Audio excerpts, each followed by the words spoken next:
Thank you, Mr. President. I ask unanimous consent to dispense with the quorum. Without objection. Mr. President, something happened in the last 48 hours or so that affects 50,000 people in my state, affects literally probably 1 million people or more around the country. And these are people that are making $30,000, $35,000, $40,000, $45,000 a year. And essentially, the President of the United States robbed them of their overtime. And this isn't histrionics, it's not alarmist, it's fact. Here's how this works. If you're a worker if you're managing a fast food restaurant and you're making $40,000 a year, if the company decides to call, you're the night shift manager, and the management decides to declare you as management, it means they can work you 45, 50, 55, 60 hours a week and pay you not a cent. Not just they can't pay you time and a half, they don't pay you time and a half, they don't even give you another cent from your 40 hours. So in other words, if you're a moderate income worker making $35,000, $40,000 a year, not enough to have a middle-class lifestyle like you could have had in this country 20 or 30 years ago, and management decides they're going to classify you as management, they can work you as many hours as they want with not a cent of overtime. Now, that's been a problem for years. 5 years ago, we fixed it. The Vice President of the United States with Secretary Tom Perez came out to Columbus, Ohio. I'd worked on this issue, and we made this announcement at a small manufacturing firm, and they supported this. Many businesses did, and they supported this agreement. So this would have meant anybody making up to about $46,000 a year, if they worked those extra hours, they were management, they're called management, they worked those extra hours, from then on they were going to get overtime. They were going to get time and a half. That's what overtime pay is about. That's what the overtime rule is about. So President Trump takes office. Now, President Trump loves to say that he's on the side of workers, but you can't say you support workers individually if you don't support workers collectively. The president says, I care about these individual workers. Well, if he really cared about these individual workers, he wouldn't have, in essence, robbed 40 or 50,000 Ohioans and I don't know how many million Americans of their overtime pay. So when we passed that rule, when the Obama administration sent the Secretary of Labor to Columbus, Ohio, and I was there and we made this announcement, we celebrated on behalf of 150,000 Ohio workers that were making 30 or 40 or 45 up to 46,000 a year, that they were going to get time and a half. If they were away from their family for those extra 10 hours, working 50 hours a week, or those extra 20 hours, if they were working 60 hours a week, they were going to take home thousands of dollars in overtime pay if they did that week after week. This president says he's for workers, and then he changes this law. He changes this rule. And in a sense, he robbed those people of this. This new rule deprives millions of workers, literally, of the pay they've earned.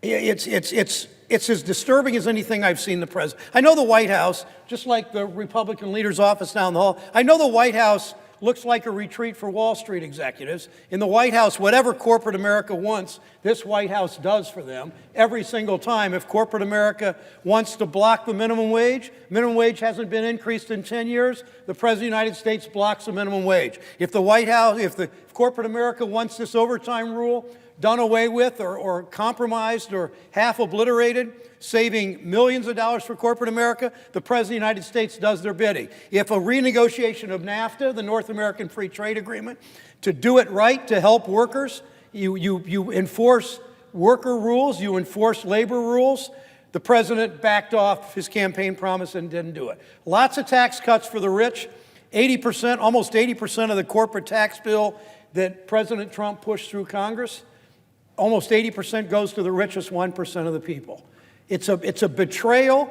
It's a White House betrayal of workers every single day. People making $30,000, $40,000, $50,000, $80,000, $90,000 a year. This White House betrays them. It's pretty simple. It's pretty simple. You think about the dignity of work. Whether you punch a clock or whether you swipe a badge, whether you're raising children, whether you're taking care of aging parents, whether you're working on tips or whether you're working on a middle-class salary, all work has dignity. But instead, the president has undermined that work. But, Mr. President, CEOs, and we all know something about that, CEOs, you know, they're making in this country, when I was a kid, CEOs made about 30-to-1 CEO pay versus average worker. Now it's about 300-to-1. Yet who gets the tax cuts in this country? It's the CEOs. Who gets hurt every time? It's moderate wage earners. Now, and then you know, I hear this talk of populism. The president's a populist, and he's taken care of. Well, populism is never racist. It's never anti-Semitic. Populism doesn't divide people, doesn't push some people down to lift people up. And that's what we've just seen far too much of. In this overtime rule, to me, it was sort of the last straw. You give tax cuts, massive giveaways to the wealthiest 1%. It encourages more corporations to move overseas. The president's tax bill says this, and this is almost not even believable. If you have a company in Mansfield, Ohio, or Toledo, Ohio, you pay a corporate tax rate of 21%. But if you shut down that production in Mansfield or Toledo and you move to Guadalajara or Guangzhou, you pay 10.5%. What's that do? It means more companies are going to move overseas as wages continue to be depressed in this country. Now, I was at the White House with the president in his cabinet room one day back during the tax bill, and he told us, he said, after he signs this tax bill, he said, you're going to start seeing a lot more money in your paycheck. We know that was a lie. Corporations reaped the benefits, then spent their windfall not on workers' wages, not on growing the company, but on stock buybacks. So General Motors got huge tax cuts. They moved more jobs overseas, and they shut production in Hamtramck, Michigan, and shut production in places like Lordstown, Ohio.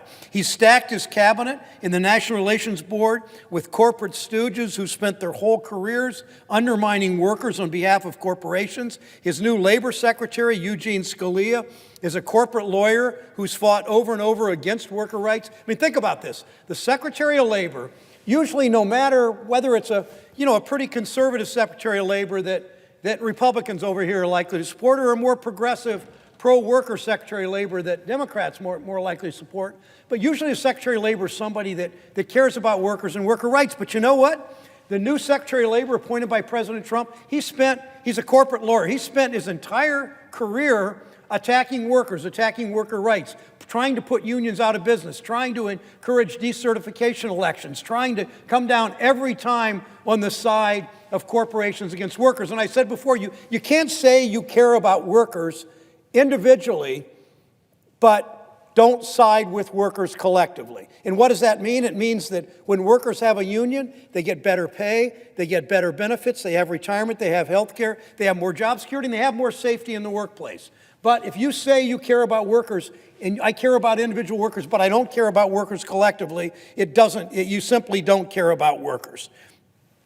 It comes down, Mr. President, to whose side are you on? Are you on corporation side, or are you American worker side? Do you fight for Wall Street, or do you fight for the workers and fight for the dignity of work? Do you honor work? Do you respect work? Do you pass legislation that supports workers and rewards work? Or do you pass legislation to take literally thousands of dollars out of the pockets of workers who should be getting overtime, but because of this new Trump rule, they've lost their overtime? The president promised to fight for American workers. He's broken that promise over and over. If you love this country, you fight for the people that make it work. We don't see that over here. We don't see that in the majority leader's office, and we sure don't see that in the White House. I note the absence of a quorum.